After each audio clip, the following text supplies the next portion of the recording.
Hey guys, it's me, Mason. Couple of quick disclaimers. I'm very sorry about the piss poor lighting in here. 2 out of 4 of my light bulbs burnt out, and one of them that burnt out was replaced by a bulb that's not nearly as bright, so that's why it looks very yellow and junk. And it's also almost midnight as I record this because another coworker picked up my shift tonight because I don't really care. She needs the money and stuff like that.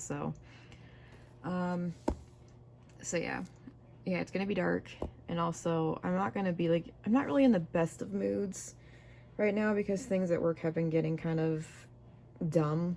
Just so I don't curse too much on camera, but just to say it, they've been getting dumb. But yeah, I'm here to do a flip through of my 44th journal. I nicknamed it Oz, which is the name of this character from Monster Prom, who is non-binary, or they go like by he, they pronouns, I think, canonically, but in Monster Prom you can also pick whatever pronouns you want to give the character that you're playing as. So yeah, there is the inside cover. I really didn't do a lot, which is fine. I got vaccinated, fully vaccinated for COVID. So yeah, I got juiced. April calendar, not a lot of exciting things in there. A sticker bomb because I had like a lot of bleed through from this on this page. So I just glued that piece of paper down and then covered it with stickers that kind of matched the color palette, and I knew I wasn't really going to use.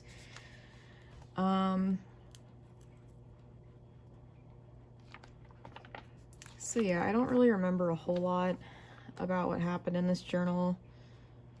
Oh, well,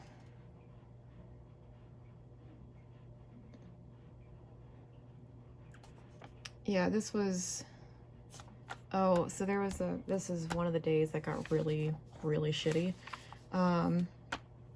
So from what it says, there was a family of, like a family of 6 or so, and there were still people there. Like, it was still shift change. There's still plenty of people there. There was a server wiping down silverware. I was like trying to catch up on another table or whatever the hell. So when I handed out their food and I asked them if they needed anything, they said no, so I left. Or I said I would be right back if they do needed me for anything. Or if not, feel free to flag somebody down. There's still plenty of people here. So I left. I turned around. He's grabbing something off the cart, and I like shouted across the restaurant real quick, like, please do not grab anything off the carts. It is a health code violation. We could get shut down, blah blah blah. Like I'm allowed to do. I'm allowed to shout that. My manager has given me permission to do that because it's a problem. So he looked at me and he said, oh, well, I'm sorry, I really, like, I didn't mean to, I'm just gonna take it. And like, no, I have to take it and sanitize it now. Like, I have to take it and sanitize it. What all do you want? Just the ketchup. You should have asked the associate about it. There's one right here standing, there's one standing right here. You should have asked her, or you could have asked her and it would have been no problem. Right, but I'm not trying to be an asshole. I just didn't want to bother anybody and blah, blah, blah. Like, I'm not trying to be an asshole. I'm not trying to be an asshole. It's just like, the more you say I'm not trying to be an asshole, the more of an asshole you are making yourself out to be. Like, it's so fucking dumb. And then first shift, the lady that trained me on first shift, she's like trying to jump on me about not joining these family outings or like family dinners or whatever that happen on specifically, they only happen on Saturdays. They are from specific times, like a pretty specific time frame. And if you were to really think about it, it doesn't work for any other shift but first, or if you don't work that day. Because third shift is 9 p.m. to 7 a.m. And if these dinners happen around 3 o'clock, or no, what time do they happen? Like 4 or 5 o'clock? That doesn't give you a lot of time to come home, shower, sleep, get ready, go out, and then go to work. Like, it just doesn't. Like, you can't do all that. And then it doesn't even include second shift at all. So I'm just like, stop asking me about it. Just straight up stop asking me about these family dinners. So long as they are on Saturday nights, I can't do it. If they wanted to be more courteous and inclusive to other people in the group, make them other days of the week. Like the first shift, it shouldn't matter what day of the week that they're working. It shouldn't matter.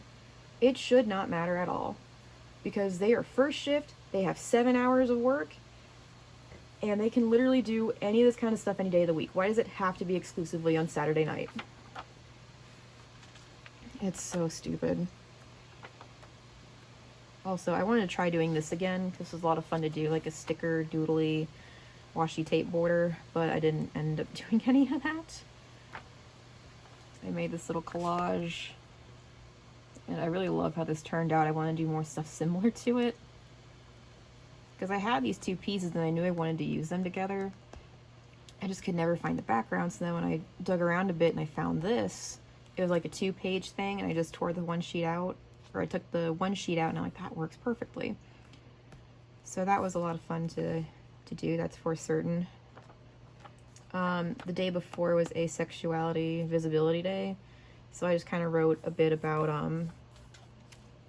you know, me realizing that I'm asexual, and how, you know, it's, being asexual is not as, it's not the easy gender orientation, because you can pass as, like, you're passing as straight, but in some places, people, or for some people, they don't think asexuality is a valid sexual identity, because it's like, well, you know, you don't have to face persecution like like other members of the LGBTQ plus community. It's like, we still face kind of stupid shit, like people telling me you'll find the one, or that's so sad, or that there's something wrong with you, or you'll find the right man, or you just gotta have sex to have it, like to know if you want to, if you're asexual. And I'm just like, no, you don't need to do any of that. So yeah, 2 collages with lovely ladies and fields and flower fields and stuff. And then this says, a look in your eyes, I fell in love with, a look in her eyes, I fell in love with her at once, and in her heart I know that I am home. Your charming smile is a memory to hold, yet never meant to last. Kind of dramatic. Also, this quote, for those who probably can't read it because my handwriting's kind of bad. When you wake up in the morning, Pooh, said Piglet at last, what's the first thing you say to yourself? What's for breakfast, said Pooh. What do you say, Piglet? I say, I wonder what's going to happen today, said Piglet. Pooh nodded thoughtfully. It's the same thing, he said. And then I put Tut looks like rain. A lovely little spread, mostly blue themed.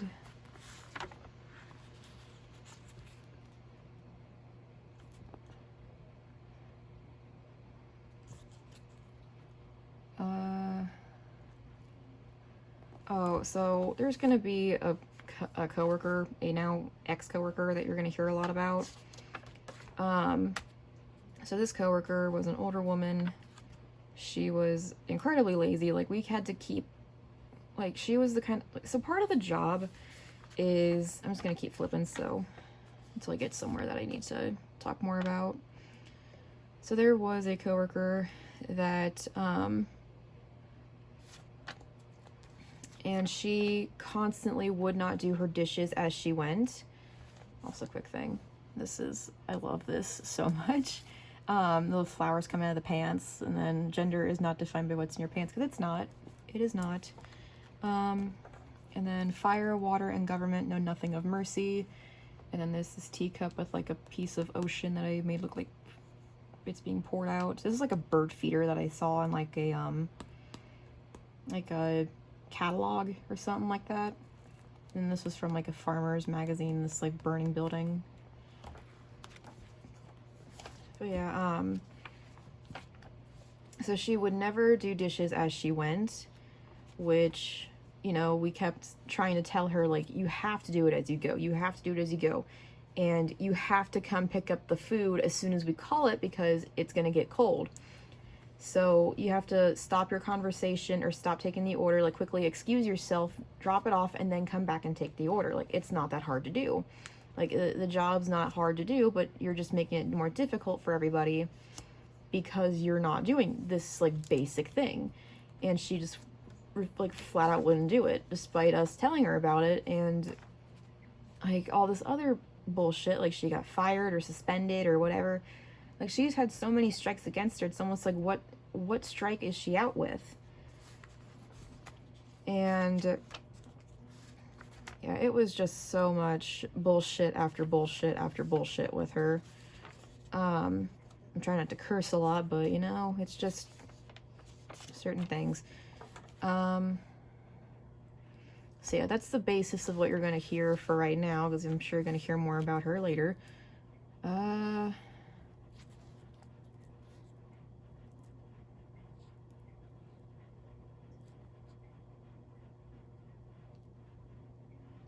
Yeah, so it's 2 p.m. I ended up leaving closer to 3. I did my dishes only, minus some cooked dishes, and she had them stacked, and she was giving me a bit of an attitude about not cleaning them, and thought Liz and Chris were backing me up, saying those were all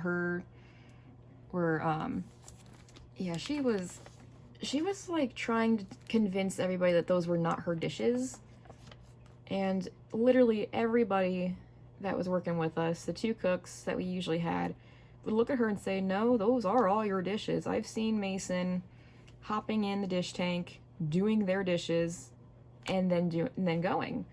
Like, Mason's in that dish tank all fucking night, and you don't even go in there. All you do is drop your dishes and run. So yeah, that was a night that I ended up leaving early because I had something else to do, and I just need a little bit extra sleep. So yeah. This day I hung out with my friend and then 2 now former friends. It's a very complicated story.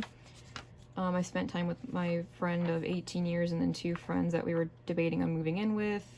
Does not work out, I'll tell you that much. This journal was fun to work in, but with some of the things that happened in this, it's very mixed feelings toward it, which isn't the journal's fault at all, but it's just given circumstances.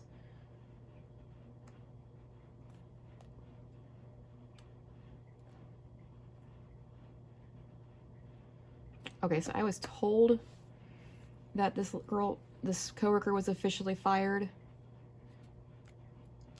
but it ended up being just she was suspended, which pissed me off that I was lied to about it. But yeah.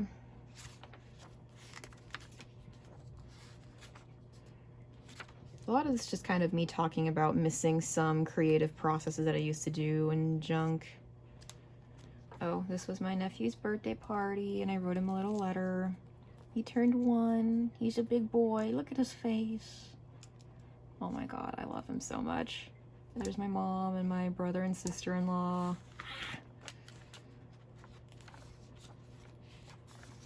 I love that little boy. That little man's so cute. He has my whole heart and then some.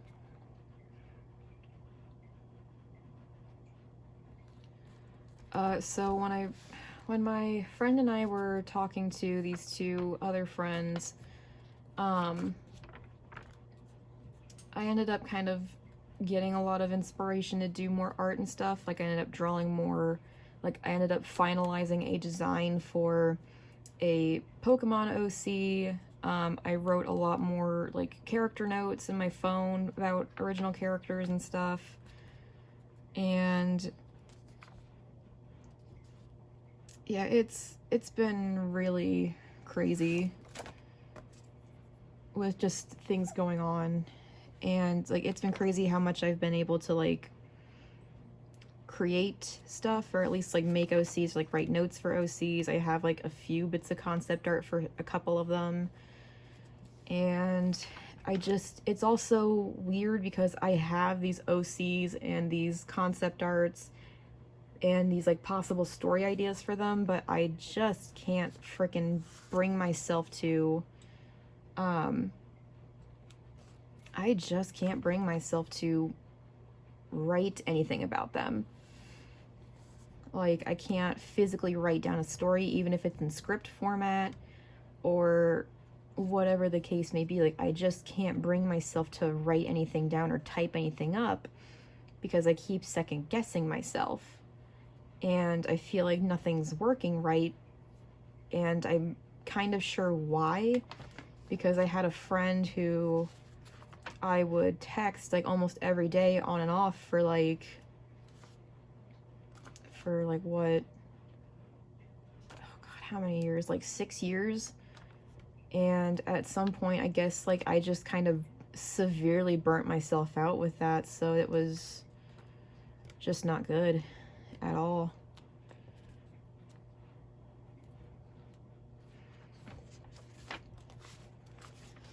So yeah, it was just a very, I don't know, like I just can't bring myself to actually write these stories down. But also, this is the May calendar, by the way. I'm just kind of rambling on about nothing in particular. So with these characters that I end up making, so lately my sleep routine has been, I will play like music that kind of fits the tone or the environment or the atmosphere of these characters. Like if it's from a certain show or a certain game or whatever the case is, I try to find music that fits the environment well or better.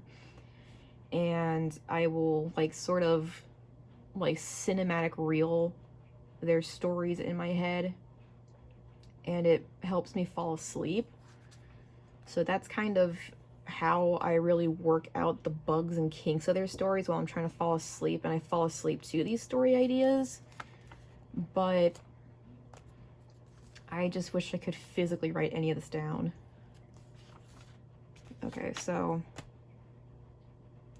this Saturday night, I know, so when I write, because I work third shift, and again, third shift's hours are 9 p.m. to 7 a.m. So it's 10 straight hours, and it, you know, crosses into the next day. I tend to write a bit for the next day. Like this was technically Friday night when I started writing, but I just kind of labeled it for Saturday, so that way I could save time. I already had this prepped. I'm just like, I'm not gonna, I am really picky about how I do this. But yeah, it was like 7 a.m. on Sunday when I wrote this, because I wasn't really able to work on it. But oh,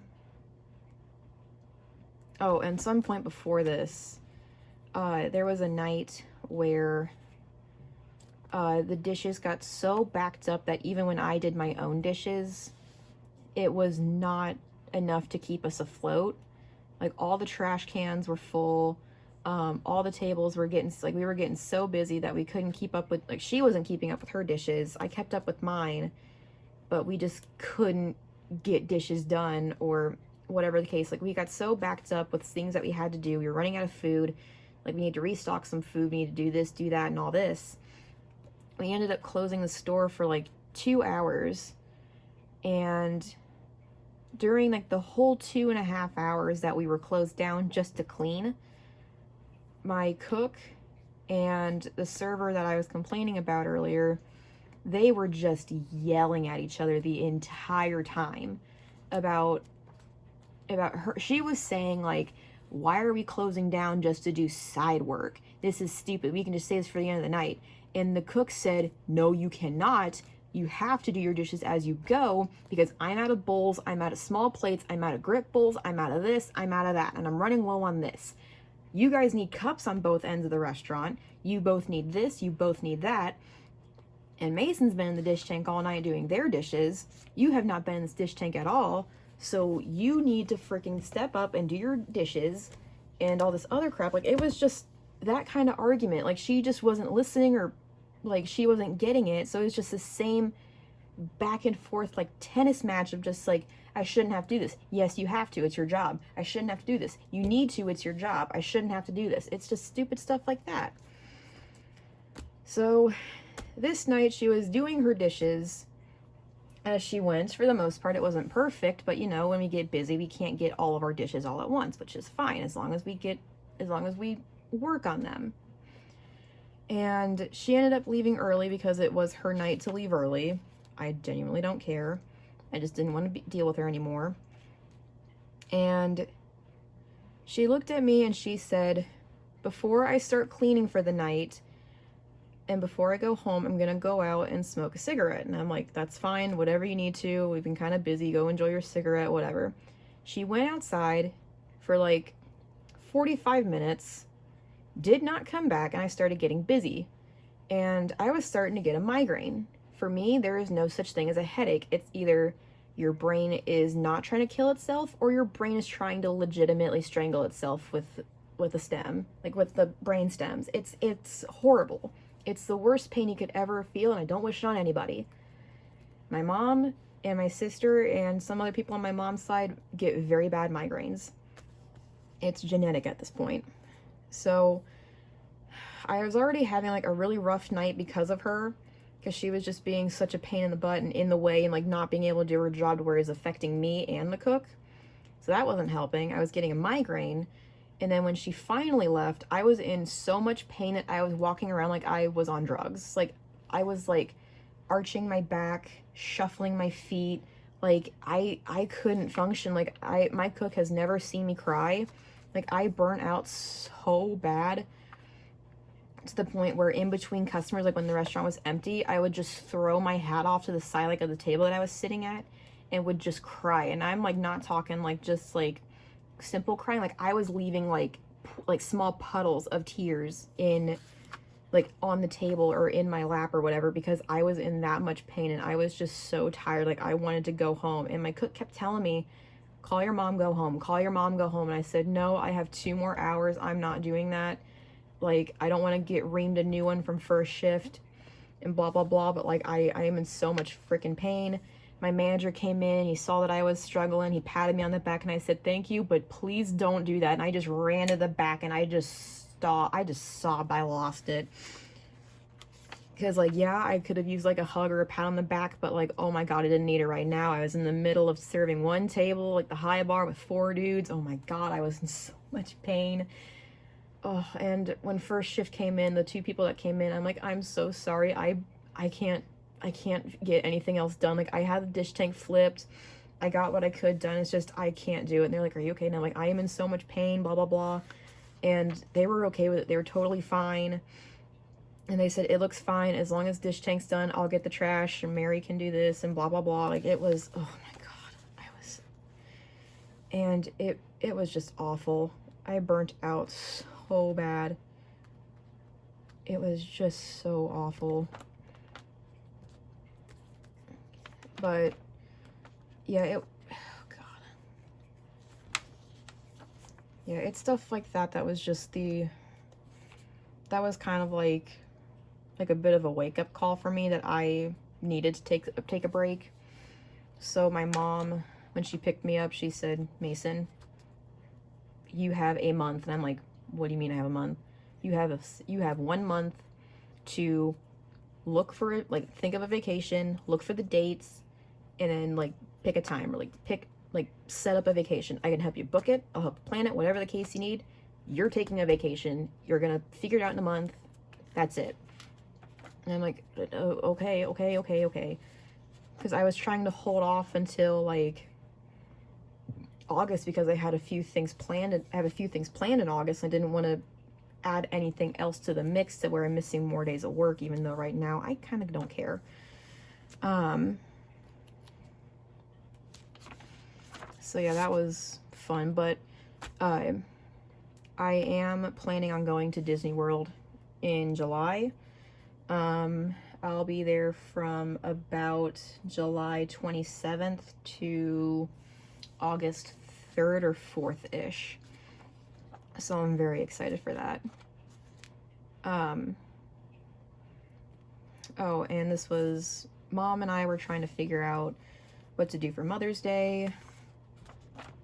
And I'm just like, Mom, do you want to go anywhere? Like, it's on me. It might be a bit late. Like, it won't be like exactly on Mother's Day because I got work, or I'll be asleep on actual Mother's Day because, I work night hours. So night hours mean day hours or sleep time. So yeah, she ended up picking BD's Mongolian Grill because it's really good food. But the closest ones to us all shut down. So we have to drive like, I think like what, 2 hours? Like an hour or 2 away from where we live to get to it. And then this was the day of Mother's Day. Kind of had colors to represent my mom. And she loves rainbows. She loves rainbows. She loves purples and pinks and gold. And I was just writing a bit before I clocked in because I walked to work. And then this was my coming out anniversary. I missed Monday because I was too busy with my mom and stuff, and we had a lot of fun. But yeah, Tuesday, the 11th of May is the anniversary of me coming out as non-binary. And I was just kind of writing about how, well, first off about how, like, dinner went with mom and my sister, or my siblings, and my nephew and my sister-in-law and stuff. And,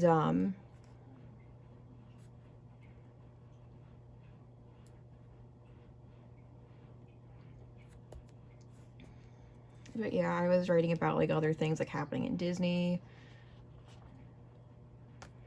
And then I was writing about how, like, what happened when I first came out, and, you know, like, how I did it over the phone, and how my dad was talking mad shit and just all this other junk, and just how much it hurt. But, you know, I was so ready for that kind of reaction that he had, to the point where it shouldn't have hurt as bad, but it still really sucked. Because I keep thinking about my grandpa when I think of my dad's side, because I know he probably wasn't the biggest fan of LGBTQIA plus people, or gay people in general, because he was also, you know, a very religious guy and stuff. But I feel like with his older age, he was kind of having a bit of a change of heart, because I remember this distinctively. I used to go to therapy, like, downtown, like, way downtown. Just to show this a collage real quick so I can just talk about this. So I used to go to therapy in an old building way downtown.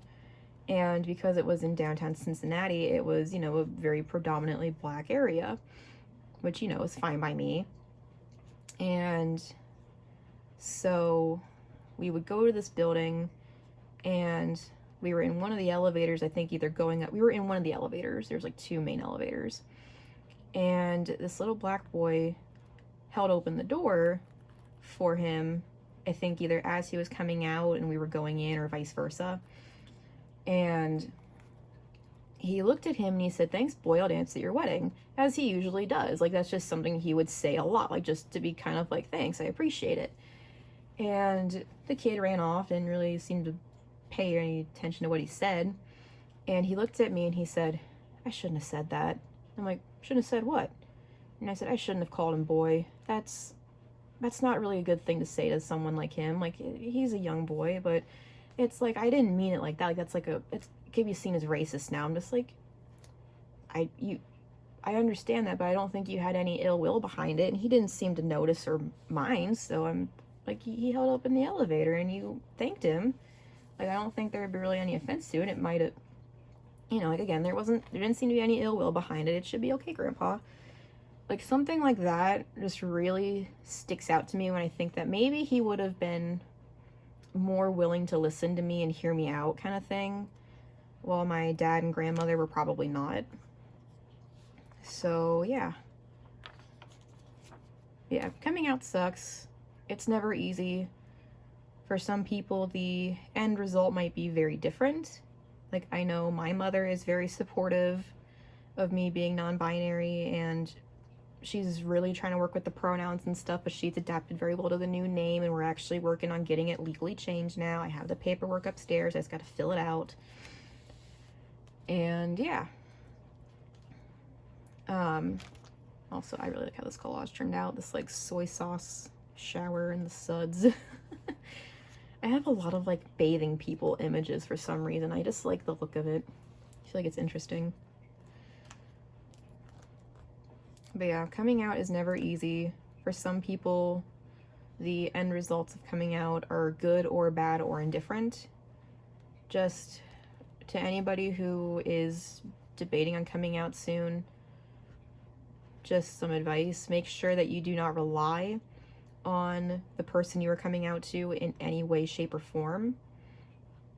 Like if you rely on them financially or for housing or for transportation or for anything important like that, just make sure that you don't rely on them, because things like that can get cut off suddenly and abruptly, and it could be bad for you.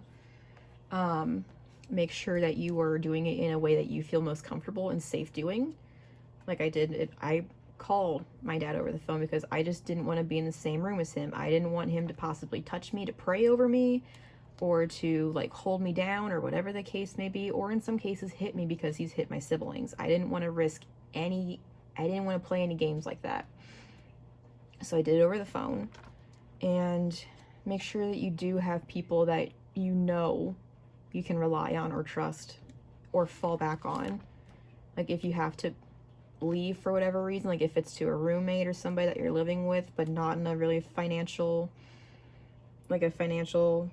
reliance situation, make sure you just have a backup plan, okay? Just be safe. Keep your safety in mind. You coming out can wait.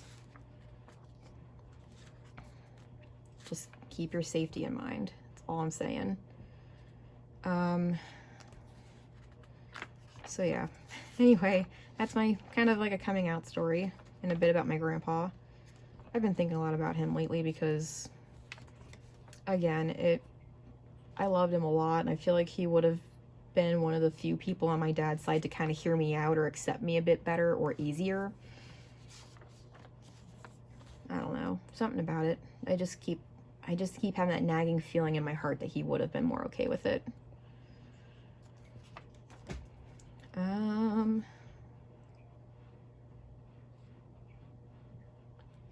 See, I ended up walking to and from work, and we got so slammed and I didn't have time to write, so I ended up gluing these pages together because I already had it decorated and I didn't want to mess with it.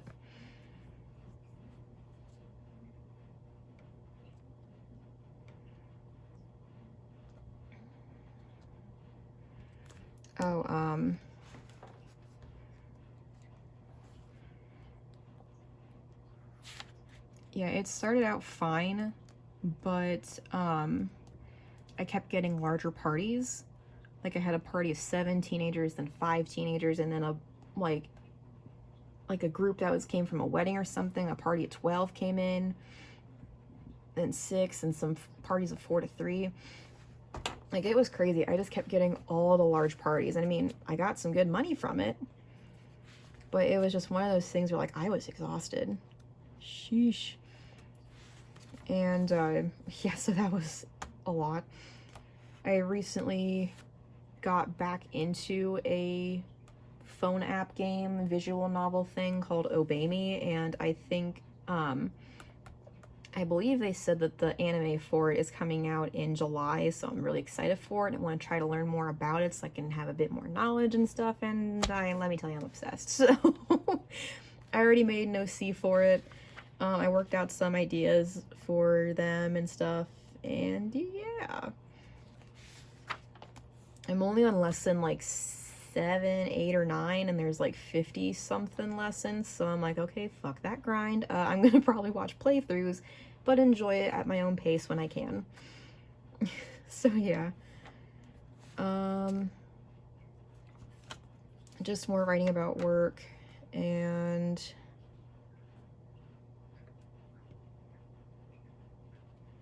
okay, so this week, on Friday, the cook that I get along very well with.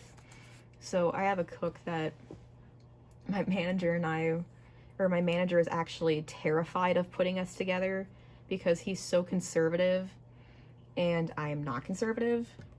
But it worked out so funny because we're probably the closest of friends on third shift to a degree. Like, he talks so highly of me. He loves talking about how well I work and how he would gladly take more servers like me than anybody else. And how I work so hard and blah blah blah. Like, he's always there to defend me. He's always there to talk, like, to speak up for me. He's like my biggest fan at work, and we just work so well. Like, it just cracks me up how he's just like, I don't really agree with your lifestyle, but you know, I'm trying to respect it. And I'm like, you're honestly doing more than half of my dad's side is. So that's all I ask, is that you're just putting in some effort to respect me. That's all I care. And we'll hear each other out. Like, we'll have like very civil debates or like very civil discussions about certain topics if we have the time and all that junk. And this day, he had a whole lot on his plate, just from work and then outside of work stuff. And he was saying, like, I can't do this. I want to go home. And I'm like, then go home. We have 3 hours left. Go home. He said, I don't want to do that to you guys. And I said, it's okay. We have 3 hours left. I'll close on that half of the restaurant. We'll clean up with what we can, or I'll clean up what I can. Just go. Just go. So he's like, are you sure? And I said, yes. Just take it easy. You need a break too. Go home. I'll cook. She can take care of the rest of the restaurant. We'll be fine. We'll be fine. And he said, okay, I'm so sorry. And I'm like, no, you're good. Go take care of yourself. Go get some rest. And then Saturday night, I ended up switching. So the cook that we were supposed to have, the second cook we were supposed to have on Saturday night was going to leave at 4. And since the one cook has burnout crashed and left, and he wanted the extra day off, which I said I don't blame him. That's fine. We'll work with it. I ended up switching to being the only cook that night, and then the cook that was supposed to be there was going to help serve, and then she could hop on the grill and help me out with if I needed it. And it was only for like a few monster orders. And during all that, server side got trashed. Server's side got so trashed, and you know, it got bad to the point where we had to temporarily shut down to clean. But by the time first shift came in, the cook that was supposed to come in like an hour early came in like 2 hours early.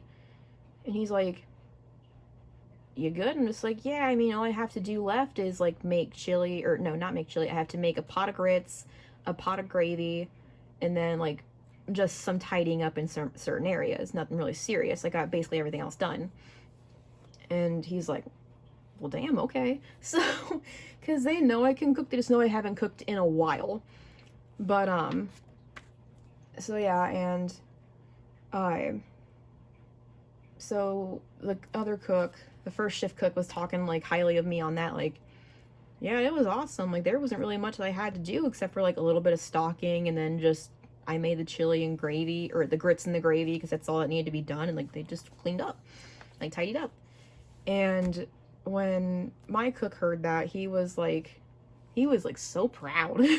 Just like, it was so funny. So yeah, it was so funny. And then when I saw him again on Sunday night, or no, was it Sunday night? I don't know if it was switched then.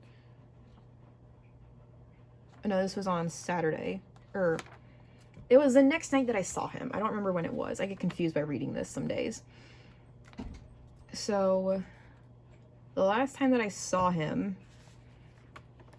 after that, I hugged him and I said, are you feeling okay? And he's like, yeah, I feel better now. Thank you for that hug. I really appreciate that.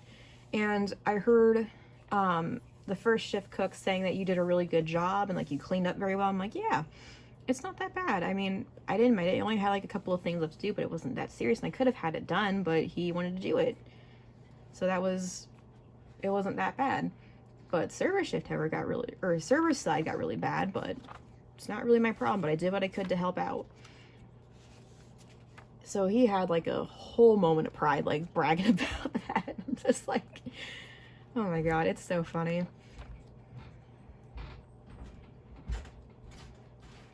Oh, so this is the very last night that you'll hear me talk about this other coworker. Because it seems like every Saturday night she'd have the same problems of, I forgot to take my meds and I'm so sluggish and tired and blah blah blah.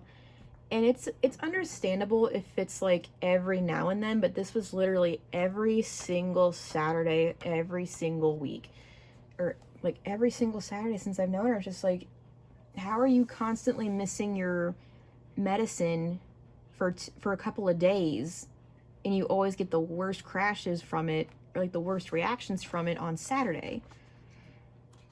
So first off, when I came in, I walked. So I was there for a couple of hours in advance, like cool down and get some water and get a survey of what's going on.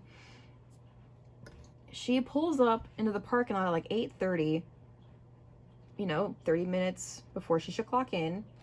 And I noticed that she wasn't coming in. I'm like, is she just smoking a cigarette and just thoroughly enjoying it or something, or what? So my friend from third shift came in, who was working second that day. She came in and she said, oh, I woke her up. She was asleep in her car. I looked at her and I said, don't ever do that again. If she wants to sleep instead of clocking in and work, she can sleep and clock in and not do her job. We'll be better off without her. So she clocked in, sat down for like 20 minutes, filled out pieces of her book, and I only had like 2 tables in the whole building. And they were on my side because the half was still blocked off. She didn't move the chairs out of the way to keep it open up again. She went back out to her car and fell back asleep. So I texted the manager and said, hey, just so you're aware, she almost didn't clock in on time if she was asleep in her car. She came back in for like 20 minutes, signed her book, or like part of her book, and then went back out to sleep. I'm not waking her up at all tonight, but I'll keep posting what happens. So she came back in after I was starting to get busy. Like I had like almost all my tables were filled up and there was like 3 to-go orders waiting, but it was manageable. She came back in during all that, took care of the to-go orders, opened up the half of the restaurant, and for like another 2 hours, we were busy.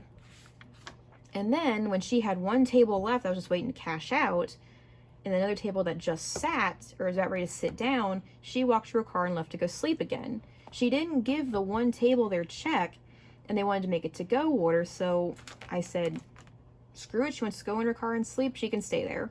So the cook and I agreed we're just going to give that 1 table of hers a free meal and the free to-go order because we just didn't want to deal with that. I didn't want to have to go back in and write their entire ticket over again.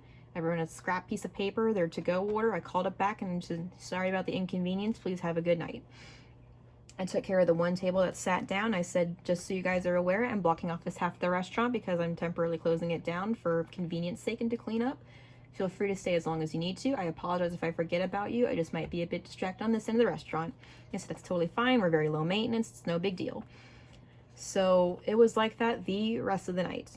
And then at like 2 a.m., this first shift server came in because she wanted to come in and help out because I told her that Saturdays get very hairy for us and we could probably use the extra hands. So she ended up taking over the rest of the restaurant, the entirety of the rest of the night. And from like 2 o'clock to 5 o'clock, I was just cleaning. I was cleaning, doing dishes, doing this, doing that. Like I knocked it all out of the park. And I double checked with her and she said, you can go. I got it. It's all fine. I'm working first shift anyway. Whatever you don't get done, I'll get done. I'll take the blame for it. And I'm like, are you sure? And she said, yeah, don't worry about it. Go home. I'm like, okay. Because I don't mind if I have to leave. Like Sunday morning is the last time I work, and then I'm off Monday and then Tuesday and then Wednesday morning and afternoon. I go in Wednesday evening. So I was telling her like, okay, I'm so sorry if anything bad happens or if I forget anything major. And she's like, it's all right, don't worry about it, go fine, go home. So I went home, and when I came back to work, the lady that slept in her car was officially fired. Our manager went to her car, knocked the window and said, you're fired, go home, don't come back. And clocked her out and like fixed the hours because she never clocked out to begin with. So he adjusted the times because why would she get paid for only working like 3 hours out of a 10-hour shift? Like, it's not fair. So yeah, it was like a huge sigh of relief. Like, it was a start of progress because now we have two servers that went to first shift or were starting on first shift, but they wanted her spot. And I said, and you're not letting them do that because yeah. My mom and I went out for pizza this day, and it was very, very good. We also did a little bit of shopping, and I got a few things for a swap package with Betty, because she's going to Disney in September and I'm going to Disney in July, and we wanted to kind of like exchange some like crafty goodies and things. And yeah,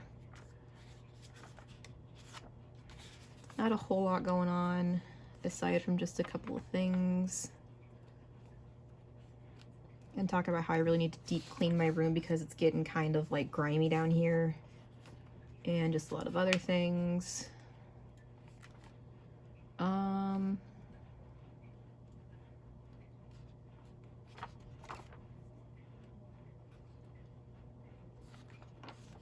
So yeah. Oh, one of the coworkers that I have for third shift that I've known her for a while, but I never really worked as a server because when I was working on thirds at first, I was cross-training as a cook. So, the other night when I worked with her, I think it was Friday night, she ended up getting $100 tip. And I'm not jealous or anything. Like, she works very hard and like she deserves it and stuff like that. So what happened was I was like low-key like picking on her a bit about, like, in a friendly way. Like, after she got that $100 tip, I'm like, damn, look at you in the top 1% of Waffle House. And, she was also like, since it gets loud in the restaurant, like there's people talking, the grill noises and stuff, and then the dishwasher, and then whatever music might be playing. If I couldn't understand her or hear her, I would yell at her like, I don't speak rich. Can you dumb it down for me, please? And she just kept laughing about it the whole night. And then at one point she she helped me set up a table because I was in the middle of calling an order back. And when I was done with that, I looked at her and I said, it's so humbling to know that a millionaire like you would stick with your humble roots and help out the little people like me. And she was just like, will you knock it off? like it was so funny. She got a lot of giggles out of it, so it was like she didn't take any offense to it, but I just thought it was so funny. I saw an opportunity and I just swung. But yeah, I was so happy for her. Like, that was awesome. And so this day I went to Kings Island with my mom and my aunt, my cousin, and then my nephew. We kind of we stole my nephew from my brother, and we went to Kings Island for the day. I haven't been to Kings Island in a while, so I was very out of shape for it, but you know, I wanted to change of scenery. I didn't really ride any rides, but it was fun. So I went to the top of the Eiffel Tower that was there, and there was this worker there, and she had like a water bottle covered in like decal stickers. And I was like, hey, do you mind if I check out your stickers? Like, I saw some really funny ones. You might have to take a closer. She's like, oh, yeah. So she's showing them off, and it was so funny. She had, like, all these cool, like, buttons and pins and badges and things on her costume, or not her costume, her uniform. And we were talking about anime for a bit, and she showed me her shoes, and there was, like, Levi Ackerman and Eren Yeager from Attack on Titan on her shoes. And I'm like, oh, my God, that's awesome. We were just vibing the whole time, and she was like, oh, I gotta go, but it was nice talking to you, like, keep an eye out for me. It's like, oh yeah, I'll be back at some point, I'll probably look out for you. So she went around, she came back, and she's like, wait, before I forget. And I'm like, what? She's like, what are your pronouns? I'm like, oh. So I was like, oh, it's they, them. She's like, oh, cool, thanks. She heard, and it's like, ah. It was that moment where, like, I had, like, a gender euphoria moment of, like, I look that androgynous, so where is she asked? And just respectful about it, and it was so awesome. And I had a blast with my nephew. He's such a cutie. He loves he's the love of my life. Like, I don't need no man. I got my nephew. That's the only man in my life I need. And of course, any other nieces and nephews that might come my way. But hopefully there's a little bit of wait period between them. Just a little bit. especially from some of my siblings. But yeah, that is the end of this journal. I am at like a 50-minute mark. I get chatty with these. I apologize to anybody that doesn't like chatty journal flip throughs. I just like talking. I don't have a lot of people to talk to. I don't talk much in the day about my life, even though there's not much to it except for work. But yeah. So in this, there was a day that I went out with one of my coworkers and we did a little bit of shopping. We just kind of went out to dinner, or like lunch dinner, went to the mall, and we got like some flags at Spencer's, and it was a couple other things. But she got the bisexual flag because she is bisexual. I got my mom the proud as fuck, the proud as fuck fan, and I got myself the non-binary flag in the fan form, and I just love it. They're so nice. They have a loud clack, so they know they're drag queen. They're drag queen perfect. So yeah, that is the 44th journal that I nicknamed Oz. Oh, this is a Piccadilly brand, by the way. I don't know if you can really see it, but this is the Piccadilly logo. It was a really, again, I liked this journal, but because of the shit that happened in it, it was just kind of like, it's a mixed feelings toward it. So yeah, this was a lot of fun to work in, but it's time to put it away. And I wanted to quickly, oops, I knocked over my glue stick. I wanted to come on and also show you guys my next journal. I nicknamed this one Caspian. I just thought it was fitting. And this should last me through June, maybe July, but I want to try to get through it before July, so I don't have to carry around this journal and then another one, possibly. Not going to do a very detailed flip through right now, just kind of a rough showcasing. I got this journal at Five Below. It is a Paperworks by Leap Year. It kind of looks like a traveler's notebook, which is why I'm just so drawn to it. So yeah, that's my my current journal.